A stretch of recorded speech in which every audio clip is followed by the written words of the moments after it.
let me take my my normal pills.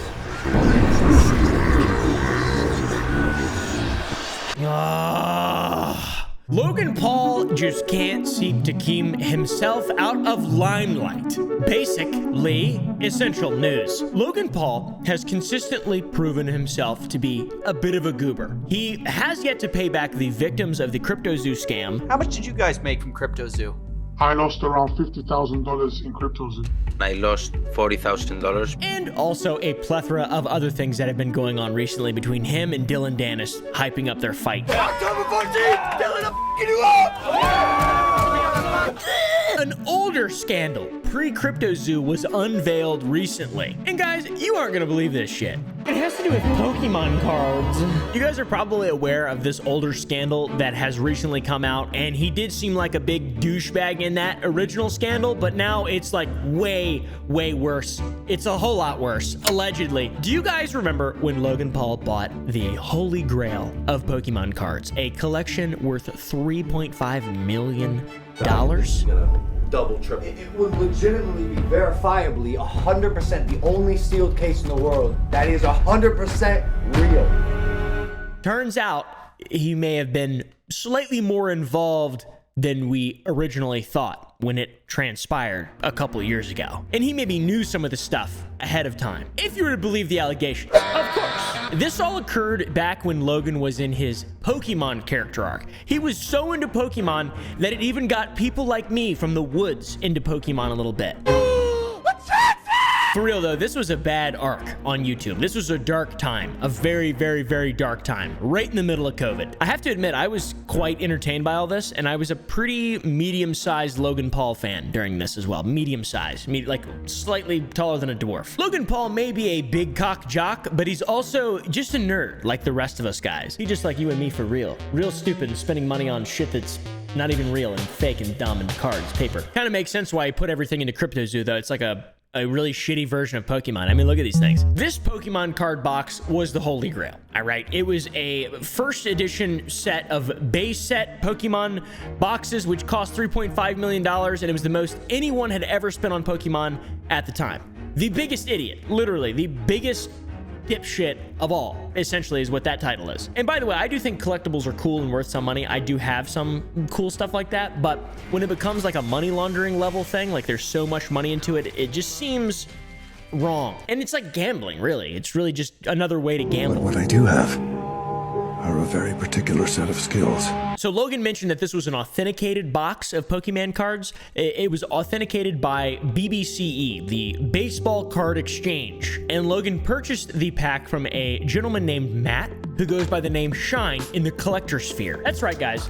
There's a collector sphere. I think we need to dip these nerds into some toilets. What do you say, fellow Jockenheimers? I know my my whole audience is all really muscular beefcakes like myself and Logan Paul. Matt, an idiot, had previously bought this box of Pokemon cards for $2.7 million. So I just can't get over the fact that someone would spend so much money on Pokemon cards. Logan and Matt became very close friends, and Logan trusted that if anything went wrong, Matt would refund him. Spoiler alert! They brought out the BBCE guys to re-verify the Pokemon card box to make sure it was legit. And they opened the box. Something wasn't right. All right, guys? There were G.I. Joe cards instead of Pokemon cards.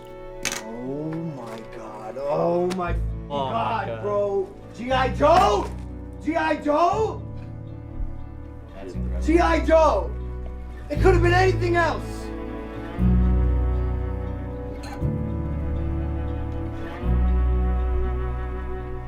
It's an onion of idiocy. An onion, truly. Many layers. Many layers. Even the guy who's there to authenticate everything tries to save some face, and he said, "We all got duped here." Agreed? We all got scammenheimered. We all got duped. Agreed? I thought the pack was verified ahead of time, and that was the reason everyone was comfortable spending so much money on it. I mean, in total, over $5 million was spent on this box of G.I. Joe cards. Something's going on. By the way, it's important to mention that BBCE is a bit of a juggernaut in the card collectible authentication sphere, and their careers are built on verification and, like I said, authentication, and their process is impermeable. And as a result of this video, an epic moment, their credibility was entirely ruined. That all being said, there is another side of this story that wasn't unveiled until about a year after. We make our way now, current day, to a Pokemon YouTuber named Rattle, who is a man with an 18-part long series about the entire situation with everyone involved, and his most recent upload was from 2 days ago. And in this most recent episode, he drops a bombshell accusation that the entire situation is fake. What if I told you this $3.5 million transaction, it's fake? He states essentially that the entire ordeal was fabricated and everyone was in on it the entire time. What if I told you the fake first edition base case was meant for Liquid Marketplace all along? What if everyone involved knew the contents were fake? So we have to run it back a little bit to get to the bottom of this, to see it's 18 parts. They're all like an hour long. I ain't watching all that shit, man. What the fuck? This is genuinely impressive. Go subscribe to Rattle's channel down below, and if you want to watch an 18-hour long series about Logan Paul, then be my guest. Yes! Yes! Rattle created this handy little layout of all the people that were involved. Bunch of winners here. Check out these guys. These people look AI generated. I'm just gonna say it. Like, they look real, but also fake, but they also look very familiar. It's weird. We know who Logan is, all right? He doesn't need any sort of explanation or introduction. This guy is Shine, the guy that Logan spent $3.5 million on a box of Pokemon cards from. Looks like a trustworthy guy. Shine bought the box from these two gentlemen, Jacob and Jameel. He bought it for $2.7 million. Baby. Money. And before Jacob and Jameel sold it to Matt, they had Steve Hart, this kind-looking fellow. This fella authenticated and said everything was legit. But where did Jacob and Jameel get it from? This guy, Justin. This guy looks really suspicious. I don't want to just judge a book by its cover, but this guy I mean, is there any pictures of him that aren't in a dark room? I don't think so. This guy is suspicious for sure. Allegedly, I don't fucking know. Before this motherfucker sold it to Jacob and Jameel, this guy, Michael, was the first authenticator that gave the initial okay. This guy's also named PokeJew, I think. The point of going through all this is there was two dudes in the room that had verified this when they opened it and found out that it was all a big scam. Everyone did due diligence, and all the verifying people were in the room when that thing was open. The only people that weren't in Logan's video were the three J Bros, Justin, Jameel, and Jacob. And they all supposedly split the $2.7 million that they got from Matt. Steve Hart apparently is now claiming that he got cash. I heard that he got a motorcycle for this exchange for his authentication for these bad boys over here, but who knows? It doesn't matter. He shouldn't have done it. This just seems very sketchy. This whole thing seems very, very, very sketchy. Just using basic logic here. Allegedly, allegedly, allegedly, allegedly. If someone can say, oh yes, this is verified, I believe this is 100% within my, this is a thing that is valuable that you could spend $2.5 million on, and let's say maybe I get a little kickback, I'd be like, hell yeah, dude. That thing is very valid. You should definitely sell it for $2.7 million, 2.5, whatever it is. I don't give a fuck as long as I get some, because I just want money. Money. I don't care about Pokemon cards that much. That's what I would say, allegedly. Now, this isn't what they did. Allegedly, allegedly, allegedly, allegedly, allegedly. But now, we go back to Logan's video. In the video, before they ever even opened the box, Matt cast some doubt on Jacob for some inconsistencies in his story when he brought the case to Matt. The reason why I was mostly concerned was because the person who brought it to me, he had so many inconsistencies, so much inconsistencies in the stories. It was like 3-4 different stories. That was my issue. Now, there's a lot of room to get lost in the weeds for this story, but when Rattle put one of his hour-long videos up, Jacob saw it. The real Jacob saw it and reached out with a message, and makes it understandable why Matt may have made Jacob seem pretty guilty. To me, it just seems like there's way too many people involved that don't really know what they're doing. The value of this thing is just implied. There's no real value to Pokemon cards. For example, if there was a fire, they would disappear forever, very quickly. Like, you wouldn't even know that these things have any value at all. The fire analogy's bad because a lot of things would burn up. I was just thinking of gold. All right, I was just thinking of gold. Gold kind of sticks around. And on top of the just bizarre nature of the mix of people here, there was 2 people there whose sole purpose was to verify that everything was legit, and both of them failed. The odds of that are pretty likely if the allegations are true and that they are conspiring together from the beginning and they're deeply involved with one another. Now, here we have some proof from Rattle's content that it was sketchy. All right, by the way, go view Rattle's videos too. If you want to get the entire full story, I'll leave some stuff out. Nothing crazy pertinent, but I will leave some stuff out. This man obviously did all of the legwork, and I'm just fucking trying to signal boost because I believe this is a really interesting story that's cool, and I think that it should be told and have, you know, more eyes on it. This is from Rattle's original video on the purchase that Logan made. This is the original auction for that same case, and the winning bid for $91,300. Which is even less than one of the boxes that it was supposed to hold within it. He breaks down the glaring issues with the label. It doesn't look like any of the normal Wizards of the Coast labels that he could find. They apparently use thermal labels, and this is not a thermal label. And in Rattle's opinion, the barcode alone was enough evidence to write off that this was not a genuine first edition box. He points out that the designation on the box that Logan bought, WOC060331E, with the 1E meaning first edition, boxes at that time didn't actually have that designation, and he points to the first example of a genuine label that has a different designation entirely. WOC06033 with no 1E at the end. Now, I don't know shit about this, but honestly, this seems like pretty damn good evidence, and props to Rattle for looking this deep. With genuinely impressive stuff here. Now, I will say, in my opinion,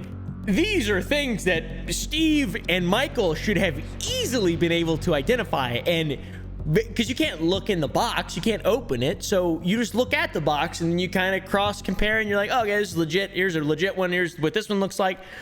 But they didn't do that. There's no red flags. Okay. Either A, it's really suspicious for Michael and Steve, and the whole thing, the allegations look crazy, or B, they might just be fucking terrible at their jobs. Now, would it surprise you to find out that there might be a possibility of both of those things being true?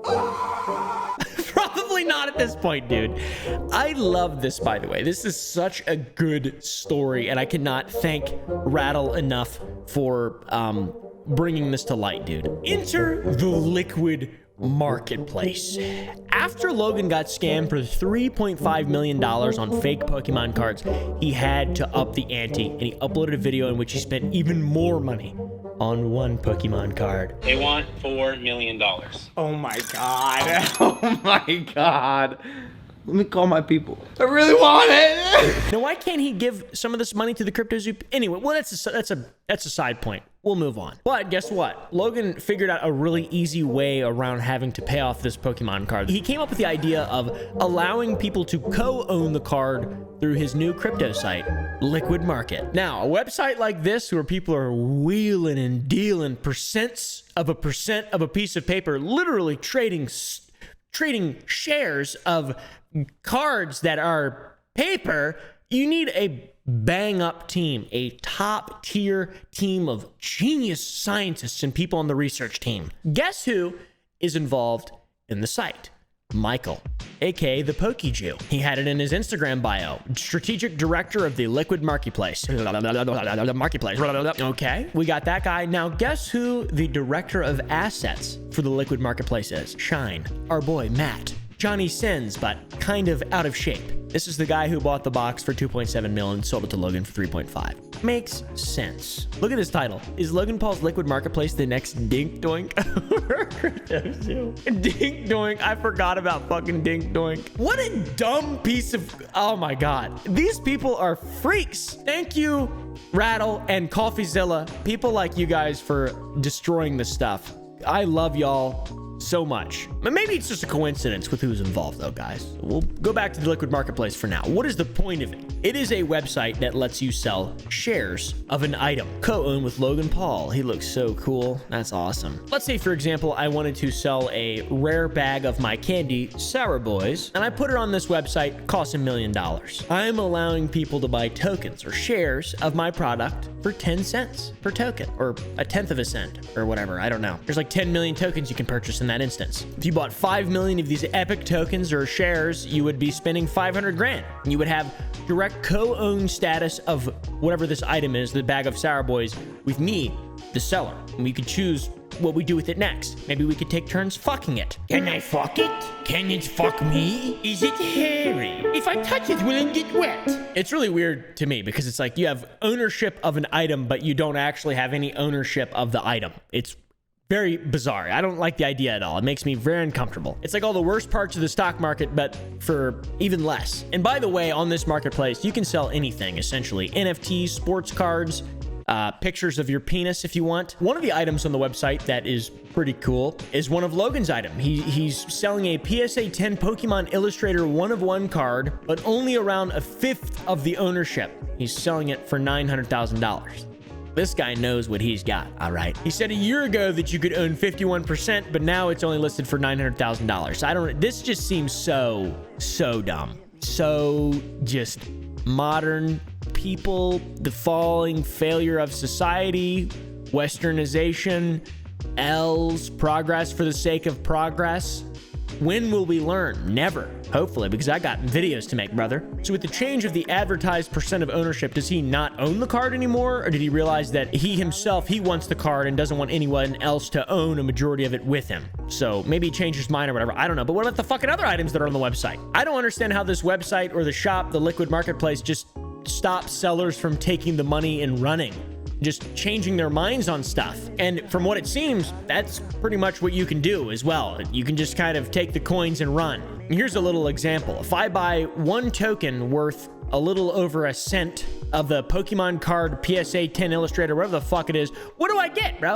What do I get? I don't get anything. I get ownership? No, I don't get ownership. I don't even get to see it. What the fuck? If you buy one token, it's worthless. If you buy 49% of the item, you still don't get any of it unless it's maybe sold. You don't have any choice. Like, what the fuck? There's no control. You're just spending money on something you never get to touch. It's a bad idea, it seems. Let me know what you guys think down below if you'd want to buy something of mine that you could just spend a lot of money on and then I could just sell later on and then take your money still. Let me know if that's what you guys want me to do. And just for clarification, they have a little clause in their terms of service that says this. In order for the buyout to be accepted, 80% of the tokens associated with that collectible, including the tokens owned by you, must be voted in favor of the buyout. So you have to own 80% to own the item.